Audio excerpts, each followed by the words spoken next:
describing a perfect developmental model here, but the developmental model does for a lot of people provide at least a framework for a path towards normal sexual feelings and behaviors versus the abnormal, which would be homosexually oriented. And one particular aspect that is highly overlooked that I want to especially highlight before I pass the mic back, as it were, is that there is a combination of factors that can especially exacerbate this for the sensitive child, which is excessive focus on doing things right and moral teaching, which is good, but for the heightened sensitive young boy, there can be a sense that there's so much fear around doing it right that I become afraid of myself, afraid of my own body.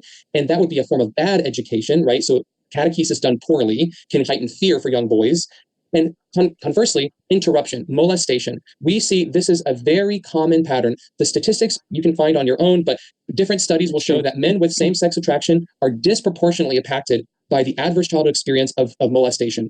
I've seen numbers as high as 60 to 70% of men who have same-sex attraction have been molested as a child. So we would be absolutely ignorant to hide that as a potential factor to consider when looking at why some people are more prone to developing these feelings if these other conditions are also present, especially.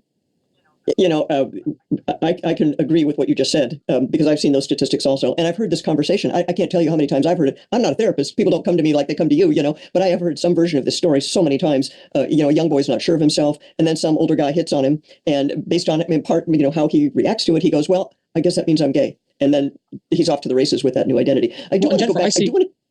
Sorry, but go ahead. I'll just say one last thing quickly. I see a lot in my actual practice. Many men come to me who have some of these combination of factors, such as heightened attachment to their mom, not quite feeling attached to dad, isolation from same-sex peers, and then a molestation from a same-sex cousin or older brother. Person after person. I have many people in that situation that come to me, and they self-report that they perceive this had an impact on the emergence and development of their homosexual feelings. But even if they didn't, it's reasonable to assume that when somebody's earliest sexual experiences are with a same-sex loving